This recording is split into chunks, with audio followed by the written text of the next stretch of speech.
ದೊಡ್ಡದಾದ ಕೊಳವಿತ್ತು. ಆ ಕೊಳದಲ್ಲಿ ಒಂದು ಮೊಸಳೆ ವಾಸವಿದ್ದಿತು. ಆ ಕೊಳದ ತೀರದಲ್ಲಿ ಒಂದು ದೊಡ್ಡ ಮರವೂ ಇದ್ದಿತು. ಆ ಮರದಲ್ಲಿ ಕೆಲವು ಕೋತಿಗಳು ವಾಸಿಸುತ್ತಿದ್ದವು. ಆ ಕೋತಿಗಳಲ್ಲಿ ಒಂದು ಕೋತಿಯು ಮೊಸಳೆಯ ಒಳ್ಳೆಯ ಸ್ನೇಹಿತನಾಗಿತ್ತು. ಅವೆರಡೂ ಯಾವಾಗಲೂ ಬೆಳಿಗ್ಗೆ ಮತ್ತು ಸಂಜೆ ಒಬ್ಬರನ್ನೊಬ್ಬರು ಭೇಟಿಯಾಗುತ್ತಿದ್ದರು. ಅವರು ಎಲ್ಲದರ ಬಗ್ಗೆ ಮಾತು ಆಡುತ್ತಿದ್ದರು. ಕೆಲವೊಮ್ಮೆ ಆ ಮೊಸಳೆ ಕೋತಿಯನ್ನು ತನ್ನ ಬೆನ್ನ ಮೇಲೆ ಕೂರಿಸಿ ಕೆರೆಯಲ್ಲಿ ವಿಹಾರ ಕೂಡ ಮಾಡಿಸುತ್ತಿತ್ತು.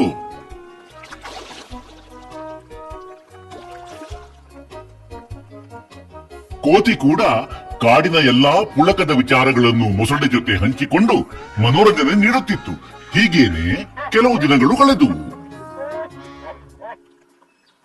ಆದರೆ ಆ ಮೊಸಳೆಗೆ ಒಂದು ದಿನ ಸ್ನೇಹಿತನ ಭೇಟಿಯಾಯಿತು.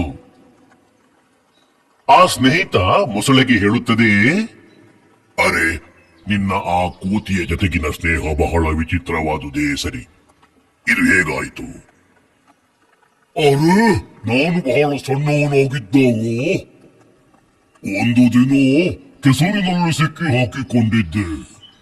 ಆ ಸಮಯದಲ್ಲಿ ಈ ಕೋತಿ ಒಂದು ಮರದ ರೆಂಬೆಯನ್ನು ನನ್ನ ಕಡೆ ಬಿಸಾಡಿ ನನ್ನ ಪ್ರಾಣ ಉಳಿಸಿತ್ತು. ಆ ದಿನದಿಂದ ನಾನು ಮತ್ತು ಆ ಕೋತಿ ಬಹಳ ಒಳ್ಳೆಯ ಸ್ನೇಹಿತರಾದೆವು.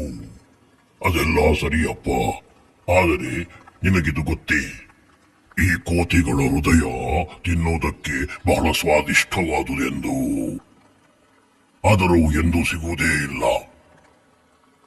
ಕೋತಿಗಳು ಬಹಳ ಚಾಲಾಕಿಯಾಗಿರುತ್ತವೆ, ಬಹಳ ಕ್ಷಿಪ್ರ ಬುದ್ಧಿಯವು, ಮತ್ತೆ ಅಷ್ಟು ಬೇಗನೆ ಯಾರ ಕೈಗೂ ಸಿಗುವುದಿಲ್ಲ.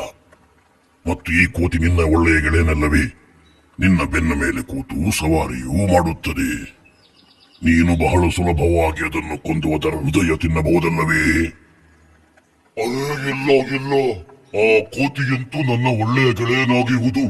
ನಾನು ಅದರ ಜೊತೆ ಈ ತರ ಮಾಡುವುದು ಸಾಧ್ಯವಿಲ್ಲ. ಅರೆ ಗೆಳೆಯನೇ, ತಿನ್ನುವ ವಿಷಯ ಬಂದಾಗ ಗೆಳೆಯ ಗೆಳೆಯ ಎಂಬ ಪ್ರಶ್ನೆ ಬರೋದೇ ಇಲ್ಲ. ಹಾಗಾಗಿ ಒಂದು ಬಾರಿ ಆಲೋಚಿಸು. ನಿನಗೆ ಇದೊಂದು ಒಳ್ಳೆಯ ಅವಕಾಶವಾಗಿದೆ. 2-3 ದಿನಗಳ ನಂತರ ಆ ಮೊಸಳೆಗೆ ಇನ್ನೂ 2-3 ಸ್ನೇಹಿತರು ಸಿಕ್ಕಿದರು. ಎಲ್ಲರೂ ಅದಕ್ಕೆ ಇದೇ ಮಾತು ಹೇಳಿದರು. ಆ ಮೊಸಳೆ ಅಲ್ಲಿಂದ ಹೋಗಿ ನಿಜವಾಗಿಯೂ ಕೋತಿಗಳ ಹೃದಯ ಅಷ್ಟು ಸ್ವಾದಿಷ್ಟವಾಗಿರುವುದೇ ಎಂದು ಭಾವಿಸುತ್ತದೆ. ನಾನು ಯಾಕೆ ಆ ಕೋತಿ ಗೆಳೆಯನನ್ನು ಕೊಂದು ಅದರ ಹೃದಯ ಸವಿಯಬಾರದು? ಮಾರನೇ ದಿನವೇ ಕೋತಿ ಮತ್ತು ಮೊಸಳೆ ಪರಸ್ಪರ ಆಟವಾಡುತ್ತಿರಲು ಆವಾಗ ಮೊಸಳೆ ಹೇಳುತ್ತದೆ, ಗೆಳೆಯ, ಹೇಗಿರುವೆ? ಬಹಳ ದಿನವಾಯಿತು, ನಿನಗೆ ನಾನು ಕೊಳದ ವಿಹಾರವೇ ಮಾಡಿಲ್ಲ.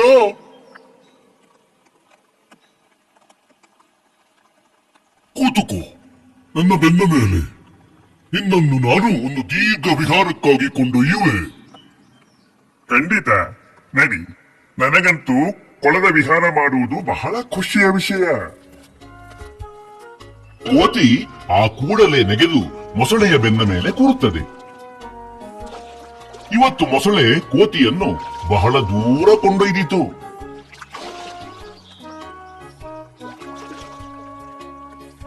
ಕೊಳದ ಮಧ್ಯಭಾಗದಲ್ಲಿ ಹೋಗಿ ಅದು ನಿಂತುಕೊಂಡಿತು.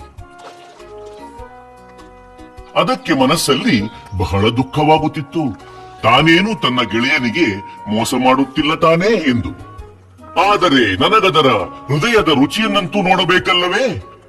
ಈಗ ನಾನೇನು ಮಾಡಲಿ? ಏನು ಮೊಸಳೆಯನ್ನ, ಯಾಕೆ ಮೌನವಾಗಿದ್ದೀಯೇ? ಏನಾದರೂ ಚಿಂತೆ ಇದೆಯೇ? ಅರೆ, ನನಗೆ ಹೇಳು. ನನ್ನನ್ನು ಕ್ಷಮಿಸು ನನ್ನ ಗೆಳೆಯ, ಆದರೆ ನಿನ್ನ ಜೊತೆ ನಾನಿದನ್ನು ಮಾಡಲೇಬೇಕಿದೆ. ಏನು ಮಾಡುವನಿದ್ದೀಯೇ ನೀನು? ನಾನು ನಿನ್ನನ್ನು ಕೊಂದು ನಿನ್ನ ಹೃದಯ ತಿನ್ನುವವನಿದ್ದೇನೆ. ನನ್ನ ಅರಿವಿಗೆ ಬಂದಿರುವುದು ಕೋತಿಗಳ ಹೃದಯ ಬಹಳ ರುಚಿಕರವಾದದೆಂದು, ಮತ್ತು ನನಗೆ ಅದರ ರುಚಿಯನ್ನು ಸವಿಯಲೇಬೇಕು. ಇದೇನು ಹೇಳುತ್ತೀಯ ಗೆಳೆಯ? ನಾವು ಬಹಳ ಆಪ್ತ ಗೆಳೆಯರಲ್ಲವೇ? ಆದ್ರೆ ಇದ್ದಕ್ಕಿದ್ದ ಹಾಗೆ ನಿನಗೆ ಏನಾಯ್ತು ಈಗ? ಓ, ನಾನಂತೂ ನಿನ್ನನ್ನು ಈಗ ಕೊಂದು ನಿನ್ನ ಹೃದಯ ತಿಂದೇ ತಿರುತ್ತೇನೆ ನೋಡು. ಈಗ ಕೋತಿಗೆ ತಿಳಿಯಿತು ಅದರ ಪ್ರಾಣಕ್ಕೆ ಕುತ್ತು ಇರುವುದೆಂದು. ಆದರೆ ಅದು ಕೊಳದಿಂದ ಈಜಿಕೊಂಡು ಬರುವುದು ಅಸಾಧ್ಯವಾಗಿತ್ತು. ತಾನು ಎಲ್ಲಾ ರೀತಿಯಲ್ಲೂ ಸಿಕ್ಕಿ ಹಾಕಿಕೊಂಡಿರುವೆ ಎಂದು ಕೋತಿಗೆ ತಿಳಿಯಿತು. ಅದು ಬಹಳ ಸಮಾಧಾನದಿಂದ ತನ್ನಷ್ಟಕ್ಕೆ ಆಲೋಚಿಸಿತು ಮತ್ತು ಕೂಡಲೇ ಮೊಸಳೆಯ ಹತ್ತಿರ ಹೇಳಿತು, ಸರಿ ಆಯಿತು, ಒಬ್ಬ ಗೆಳೆಯನಾಗಿ ನಿನ್ನ ಈ ಇಚ್ಛೆಯನ್ನು ಪೂರೈಸುವೆ. ನಾನು ತಯಾರಿದ್ದೇನೆ. ನಡಿ, ನನ್ನನ್ನು ತೀರಕ್ಕೆ ಕೊಂಡೊಯ್ಯಂತೆ. ತೀರಕ್ಕೆ ಯಾಕೋಗಬೇಕು? ನಾನು ನಿನ್ನನ್ನು ಇಲ್ಲೇ ಕೊಂದು ನಿನ್ನ ಹೃದಯ ತಿನ್ನಬಹುದಲ್ಲವೇ? ಆಗ ಕೋತಿ ನಗುತ್ತಾ ಹೀಗೆ ಹೇಳಿತು, ಅರೆ, ನಾವು ಕೋತಿಗಳು ಬಹಳ ಜಾಣರಾಗಿರುವೆವು. ನಮ್ಮ ಹೃದಯ ನಾವು ನಮ್ಮ ಜೊತೆ ಕೊಂಡೊಯ್ಯುವುದಿಲ್ಲ. ಯಾಕಂದ್ರೆ ನಮ್ಮ ಹೃದಯ ರುಚಿಕರವಾಗಿರುವುದಲ್ಲವೇ? ಅದಕ್ಕೆ ಹಾಗಾಗಿ ಅದನ್ನು ಯಾರು ಬೇಕಾದರೂ ತಿನ್ನುತ್ತಾರೆ. ನಾವು ನಮ್ಮ ಹೃದಯವನ್ನು ಒಂದು ಖಾಸಗಿಯಾದ ಜಾಗದಲ್ಲಿ ಇಟ್ಟಿರುತ್ತೇವೆ. ಆ ಜಾಗವು ತೀರದಾಚೆ ಇರುವ ಆ ಮರದ ಹಿಂಭಾಗವಾಗಿದೆ. ನಡಿ, ನನ್ನನ್ನು ಅಲ್ಲಿಗೆ ಕೊಂಡೊಯ್ಯು.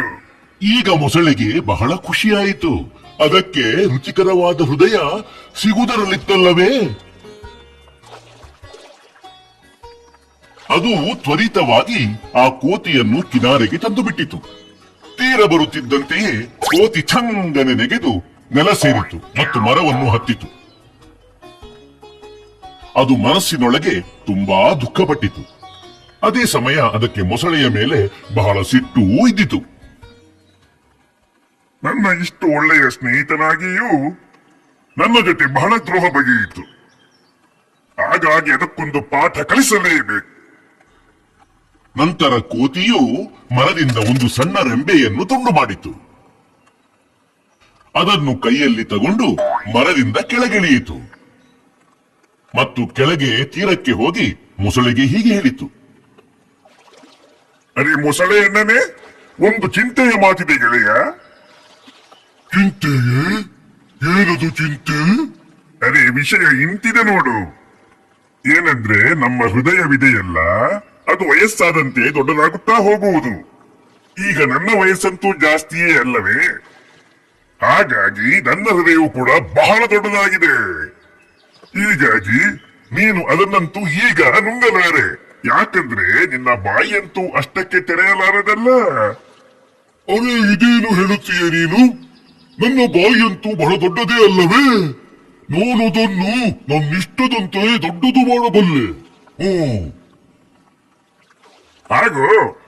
ಹಾಗಾದ್ರೆ ತೋರಿಸಂತೆ ನಿನ್ನ ಬಾಯಿ ತೆರೆದು.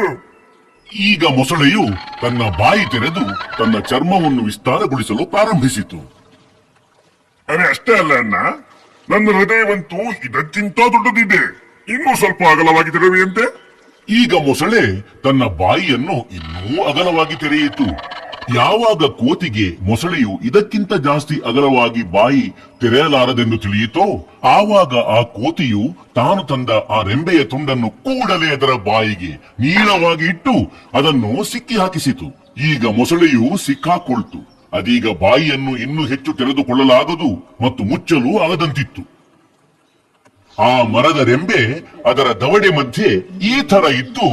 ಮೊಸಳೆ ಸ್ವಲ್ಪ ಬಾಯಿ ಮುಚ್ಚಲು ಪ್ರಯತ್ನಿಸಿದರೂ ಅದಕ್ಕದು ಚುಚ್ಚುತ್ತಿತ್ತು. ಅದು ಬಹಳ ಜಬರ್ದಸ್ತಾಗಿ ಆ ರೆಂಬೆಯನ್ನು ತೆಗೆಯಲು ಪ್ರಯತ್ನಿಸಹತ್ತಿತು. ಆದರೆ ಅದನ್ನು ತೆಗೆಯಲು ಸಾಧ್ಯವಾಗಲೇ ಇಲ್ಲ. ಹಾಗಾಗಿ ಅದು ಕೋತಿಯ ಎದುರು ಅಂಗಾಲಾಚಲು ಪ್ರಾರಂಭಿಸಿತು. ಅರೆ ಗೆಳೆಯ, ನನಗೆ ಸಹಾಯ ಮಾಡು. ಈ ರೆಂಬೆ ನನ್ನ ಬಾಯಿಯಲ್ಲಿ ಸಿಕ್ಕಿ ಹಾಕಿಕೊಂಡಿರುವುದು. ಈಗ ನನಗೆ ಬಾಯಿ ಮುಚ್ಚಲು ಸಾಧ್ಯವಾಗುತ್ತಿಲ್ಲ. ಈ ರೆಂಬೆ ತೆಗೆಯದಿದ್ದರೆ ನಾನು ಆಹಾರ ಹೇಗೆ ತಿನ್ನಲಿ? ಆಹಾರ ತಿನ್ನದಿದ್ದಲ್ಲಿ ನಾನು ಹಸಿವೆಯಿಂದ ಸಾಯುವೆ ಗೆಳೆಯ. ನೀನು ನನ್ನ ಒಳ್ಳೆಯ ಗೆಳೆಯನು. ಕೂಡಲೇ ಬಂದು ನನಗೆ ಸಹಾಯ ಮಾಡು. ಅರೆ ಮೂರ್ಖ ಮೊಸಳೆಯೇ, ನಿನಗೇನು ಎಷ್ಟು ಅರಿವಿಲ್ಲವೇ? ಅಂದ್ರೆ ಯಾವುದೇ ಪ್ರಾಣಿ ತನ್ನ ಶರೀರದ ಒಂದು ಅಂಗವನ್ನು ತೆಗೆದು ಬೇರೆಯಲ್ಲಿಯಾದರೂ ಇಡದೆಂದು. ಮತ್ತು ಈಗ ನೀನು ಗೆಳೆತನದ ಮಾತನಾಡುತ್ತೀಯೇ? ನೀನು ನನ್ನನ್ನು ಕೊಂದು ನನ್ನ ಹೃದಯ ತಿನ್ನುವ ಆಲೋಚನೆ ಇರುವಾಗ ಈ ಮಾತು ಎಲ್ಲಿಗೆ ಹೋಗಿತ್ತು? ಈಗ ಹೋಗು, ಅನುಭವಿಸು ನಿನ್ನ ತಪ್ಪಿನ ಶಿಕ್ಷೆ. ಅರೆ ಗೆಳೆಯ, ನನ್ನನ್ನು ಕ್ಷಮಿಸು. ನನ್ನಿಂದ ತಪ್ಪಾಗಿ ಹೋಯಿತು. ಇನ್ನು ಮುಂದೆ ಎಂದಿಗೂ ಇಂಥ ತಪ್ಪು ಮಾಡಲಾರೆ. ಈಗ ನಾನು ನಿನಗೆ ಖಂಡಿತ ಸಹಾಯ ಮಾಡಲಾರೆ. ಯಾಕಂದ್ರೆ ಒಂದು ವೇಳೆ ನಿನ್ನನ್ನು ನಾನು ಈ ಕಷ್ಟದಿಂದ ಪಾರು ಮಾಡಿದರೆ ನೀನು ಪುನಃ ನನ್ನನ್ನು ಕೊಲ್ಲಲು ಪ್ರಯತ್ನಿಸಬಹುದು. ಬೇರೆ ಯಾರಾದರೂ ಈ ರೆಂಬೆಯನ್ನು ನಿನ್ನ ಬಾಯಿಂದ ತೆಗೆದು ಸಹಾಯ ಮಾಡಬಹುದು. ಆದರೆ ಒಂದು ಮಾತು ಖಂಡಿತ ನೆನಪಿಡು, ನೀನು ಇವತ್ತು ಒಬ್ಬ ಒಳ್ಳೆಯ ಸ್ನೇಹಿತನನ್ನು ಕಳೆದುಕೊಂಡಿದ್ದೀಯೆ. ಅದಕ್ಕೇನೆ ಜೀವನದಲ್ಲಿ ಯಾವ ಗೆಳೆಯನಿಗೂ ದ್ರೋಹ ಬಗೆಯಬೇಡ. ಹಾಗಾಗಿ ಮಕ್ಕಳೇ, ನಮಗೆ ಈ ಕಥೆಯಿಂದ ಕಲಿಯೋದಕ್ಕೆ ಇರುವುದೆಂದರೆ ನಾವು ನಮ್ಮ ಸ್ನೇಹಿತರೊಡನೆ ಯಾವಾಗಲೂ ಸ್ನೇಹದಿಂದಿರಬೇಕು ವಿನಃ ಅವರಿಗೆ ಎಂದಿಗೂ ದ್ರೋಹ ಬಗೆಯಬಾರದು.